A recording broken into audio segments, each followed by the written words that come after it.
Sir appointment ఏంటి sir MLA sir కేട്ടോ పట్టించుకుంటారు మీరైనా అపాయింట్మెంట్ ఏంటి సార్ మీకైనా ఎత్తుకుంటాం మా బాగా రాజేందర్ వేరు శేఖర్ మేము 5-6 స్కూల్ ఫస్ట్ జనరల్ బాడీ నుంచి అడుగుతున్నాం లాస్ట్ జనరల్ బాడీ కూడా అడుగుతున్నాం మా అయిపోయింది ఈ శాఖకు సంబంధించిన అధికారులు మీకు రెస్పాన్సిబిలిటీ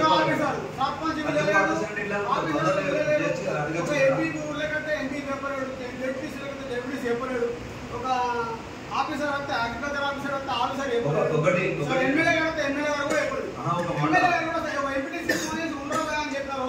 చెప్పేటప్పుడు చెప్పే పద్ధతిలో మీరు ఆ విధంగా వినియోగించుకుంటే చెప్తారు కావచ్చు. వినియోగించుకోకపోతే ఏం చేయలేము.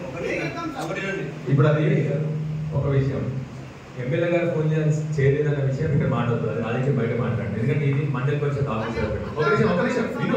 నువ్వు చెప్పినా విన్నగా ఇప్పుడు నువ్వు అబ్బాయి నువ్వే మాట్లాడుతున్నావు కదా. అంత ఓపిక లేకపోతే నువ్వే కాకపోయినా విను. ఒక నిమిషం అరే నేనేమంటున్నా నువ్వు అట్లే బాబు ఓపిక పట్టంటున్నా. ఆ ఓపిక లేదు కాబట్టి ఇప్పుడు కంప్లైంట్ చేస్తున్నావు. ఒక నిమిషం ఓపిక పట్టి నేనేమంటున్నా ఒక నిమిషం వినవా నేను చెప్పేది విను. నువ్వు మాట నేను విన్నా ఇప్పుడు ఇంత సంస్కారం లేకపోతే నీకు నువ్వు మాట్లాడుతుంటే విన్నదా లేదు. ఎందుకంటే నేను ఇష్టం చేస్తున్నావు. నేను మాట్లాడుతున్నా ఎందుకు కలుస్తున్నావు మాట్లాడుతున్నావు ఎందుకు కలుస్తున్నావు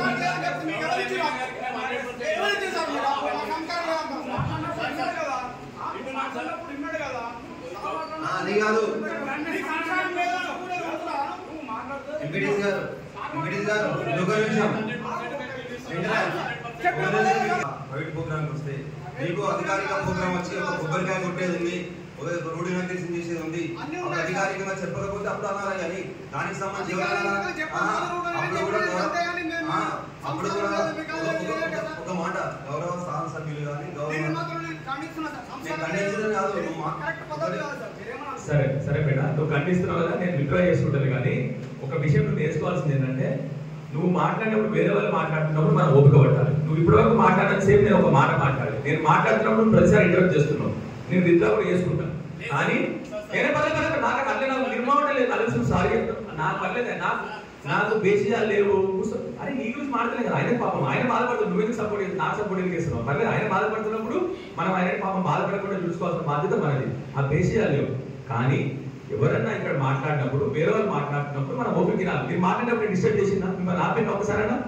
ఇగో తిరుపతి కనీసం 10 నిమిషాలు మాట్లాడి డిస్టర్బ్ ఒక్కసారైనా ఆగమని అడిగినా నిన్న ఆగిందా ఆయన ఆగమన్నా? మరి నేను మాట్లాడుతున్నప్పుడు డిస్టర్బ్ చేయడం అది పద్ధతేనా? అది కరెక్టేనా? అది మన మన పద్ధతేనా? అది మళ్ళీ ఆవేశం ఏం లాభం? ఆవేశం వస్తే పద్ధతి తెలియకుండా నేను ఏమన్నా ఒక నిమిషం ఆగమయ్యా అంటే కూడా నువ్వు ఆగకుండా మాట్లాడుతున్నప్పుడు మళ్ళీ అట్లా మాట్లాడు.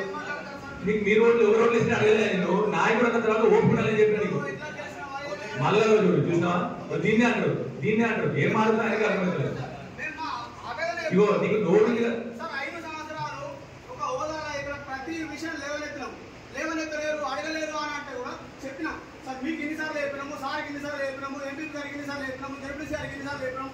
ప్రతి ఆఫీసులో ఇక్కడ నిలదీసినా అదే పరిస్థితి ఉన్నా అని చెప్పిన దానికి సార్ మీరు నన్ను ఏమన్నా నేను విత్డ్రా చేసుకుంటా అని చెప్పిన బాబు నీకు నేను నీ తప్పని చెప్పలేదు. నేను మాట్లాడుతున్నప్పుడు ఇంటర్వ్యూ చేయడం తప్పని చెప్పినా మళ్ళీ చెప్తున్నా తప్పని. నేను మాట్లాడుతున్నప్పుడు ఇంటర్వ్యూ చేయడం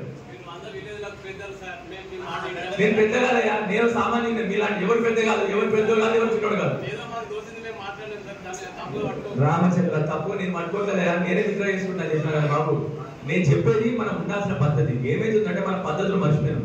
ఒకళ్ళు ఇష్టం వచ్చిన అరుసుడు ఏది పడితే అరుసు అరవాలి మనకు ఉంది కదా హక్కు అరవని అది కాదు కదా. ఇక్కడ ఏముంది? అందరూ మాట్లాడే హక్కు ఇక్కడ ఉంది. ఎవడు పెద్దోడు ఎవడు చిన్నాడు కాదు. ఇక్కడ ఈయన పెద్దోడు నేను పెద్దోడు ఈయన పెద్దోడు కాదు.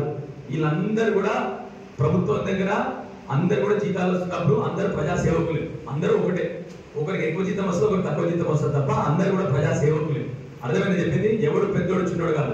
మీరెట్ట ప్రజాసేవకుడు నేను కూడా ప్రజాసేవకుడు. నేనెట్టడో మీరు కూడా అంతే. కానీ మీరు చిన్నోడు నేను పెద్దోడు కాదు, ఎవరు పెద్దోడు కాదు. అర్థమైందా మీకు చెప్పిన విషయం? ఎవరు పెద్దోడు కాదు, ఎవరు చిన్నోడు కాదు. ఎస్పెషల్లీ మా కొడుకుల కాన్స్టిట్యున్సీ వరకు సంబంధించిన వరకు ఎవరు పెద్దోళ్ళు ఎవరు చిన్నోళ్ళు కాదు, అందరము సమానమే. అర్థమైందా మీకు చెప్పింది? ఒక ఎమ్మెల్యే కదా నేను పెద్దోడు కాదు. మీ దగ్గర నేను కూడా మీ దగ్గర నేను కూడా ప్రజలు చేరుకోవడం, మీరు కూడా ప్రజలు చేరుకోవడం, అందరం కూడా సమానమే. దాని గురించి కన్ఫ్యూజన్ అవసరం లేదు. ఏదో నేను వేరే రాజకీయ నాయకుల లెక్క నేను పెద్దోడైన అహంకారం నాకు లేదు. నేను కూడా సామాన్యుడే. అర్థమైందానే? చెప్పేది ఏంటంటే నేను చెప్పింది ఏంటి అని అర్థమైంది ఏదో ఇంకా అర్థమవుతుంది. నేను మాట్లాడుతాను, నువ్వు ఇంటరప్ట్ చేయకని చెప్పిన.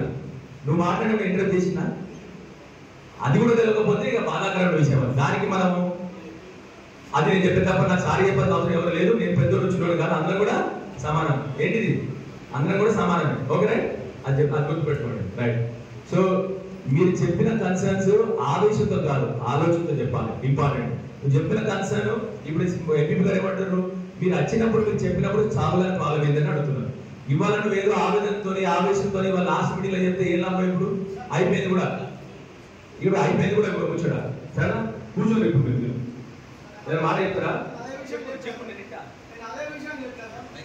నువ్వు మళ్ళీ వేరే సభలో నువ్వు వెళ్ళి నరేష్, నువ్వు మళ్ళీ నాయకులుగా ఎన్నుకొని కావాలి. నగేష్, నువ్వు మళ్ళీ నాయకులుగా ఎన్నుకోబడాలి. నువ్వు మళ్ళీ మాకు ఏదో ఒక సభలోకి రావాలి. అది మా కోరిక. ఎమ్మెల్యేనా, రేపు పొద్దున సర్పంచా, ఎంపీటీసా, జెడ్పీసా, మళ్ళీ నువ్వు రావాలి. అది మా కోరిక. ఇక అవన్నీ అవన్నీ ఇక్కడ కాదు, అవన్నీ బయట. ఇదే ఇగో ఇగో